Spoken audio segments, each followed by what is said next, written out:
The UNG Nighthawks men's soccer team hosted Eckerd College last Saturday in their home opener.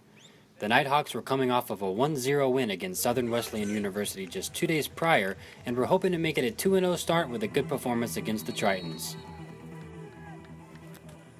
Both teams were flying around the field to start the game, but it was the Nighthawks that nearly drew first blood.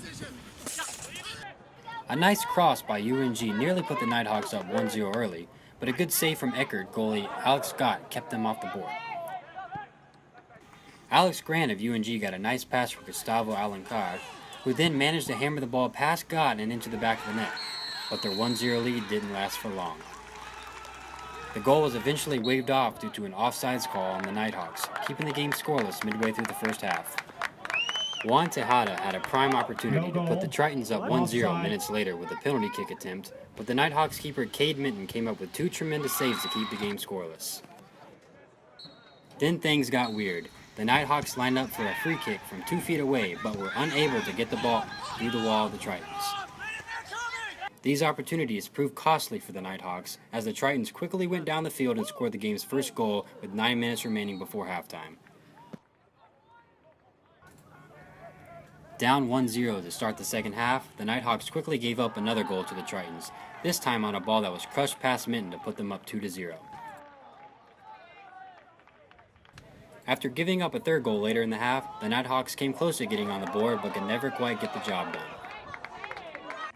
The Nighthawks eventually fell to the Tritons 3-0 to fall to 1-1 on the season. We didn't do our jobs today.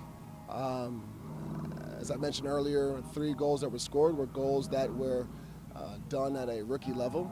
And with veterans on the field, we expect our guys not to switch off in those moments. And those are tactical things that we talked about during halftime in regards of make sure your goal side, make sure you're there on the weak side protecting the goal.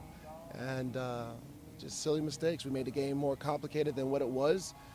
As you mentioned earlier, we should have scored, well, the goal that was scored and called back. Maybe if we scored that goal, maybe the game is different. But once again, not to take anything away from Eckerd, they had a very good game plan. We did not adjust well.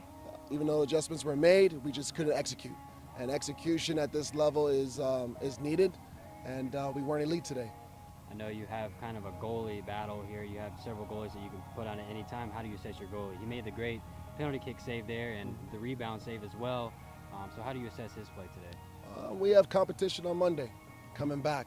We had some players out, and those players are now in the running for the #1 spot. And I think, once again, it's consistency. You make a great save on a penalty, but then, we pick up the ball on a pass back. It's decision-making, paying attention to the details, and elite teams that pay attention to the details will go far. And teams that are average will continue to chase getting above 500. But once again, I think it's a very good learning experience in the beginning of the year in order for us to fix. In our quest in going to Charlotte this week and Anderson next week to try and get some results on the road.